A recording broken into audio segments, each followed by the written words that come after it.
মঙ্গল শোভাযাত্রা অনুষ্ঠিত হয়, এটাকে বলা হচ্ছে হাজার বছরের সংস্কৃতি। বাঙালির সংস্কৃতি হিসেবে দৈশিক চেতনা থেকে এতে অংশগ্রহণ করা যাবে কিনা। আমরা সবাই কম বেশি অবগত যে এই মঙ্গল শোভাযাত্রা শুরু হয়েছে 1989 সনে।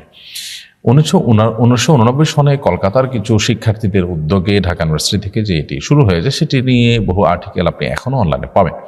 মাত্র 35 বছর আগে শুরু হওয়া ঘটনাকে হাজার বছরের ঐতিহ্য বলা একটা মিথ্যাচার, একটা প্রতারণা। দ্বিতীয়ত, চৈত্র সংক্রান্তি পূজা হিন্দুদের সেটাই গড়াতে পয়লা বৈশাখের বিভিন্ন আয়োজনে রূপ পরিগ্রহ করেছে। এছাড়া পয়লা বৈশাখের বিভিন্ন আয়োজনে হিন্দু ধর্মের বিভিন্ন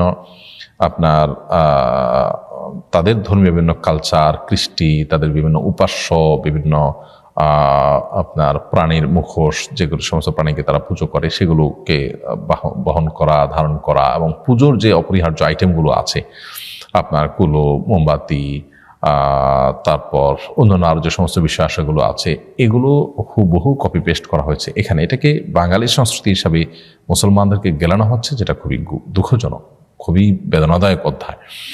তো দেশীয় সংস্কৃতি তো পালন করাই যেতে পারে, সেটা যদি সত্যি দেশীয় সংস্কৃতি হয় এবং সেটা যদি কোনো ধর্মীয় কোনো সিম্বল বহন না করে, তো সেরকম সংস্কৃতি সাথে ইসলামের কোনো সংঘর্ষ না থাকলে সেটা করাতে কোনো অসুবিধা নেই। কিন্তু যেখানে পরিষ্কারভাবে অন্য ধরনের ধর্মীয় কার্যাবলী রয়েছে, এবং এরপরে বিভিন্ন বিশ্ববিদ্যালয়ের শিক্ষকদের বিভিন্ন সাক্ষাৎকার এখন আপনি অনলাইনে খুঁজলে পাবেন যে পয়লা বৈশাখটা আসলে কি, মঙ্গল শোভাযাত্রাটা আসলে কি, মঙ্গলের উদ্দেশ্যে শোভাযাত্রা করা, তার মানে এই শোভাযাত্রা করলে মঙ্গল হবে, এটা যেমন অবৈজ্ঞানিক তেমন এটা ইসলাম কর্তৃক অসমর্থিত বিষয়।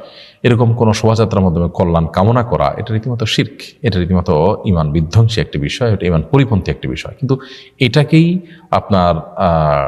সার্বজনীন বাঙালির উৎসব হিসেবে দেখানো হচ্ছে, এবং মানে খুব লজ্জাস্করভাবে হাজার বছরের বাঙালির ঐতিহ্য বলা হচ্ছে।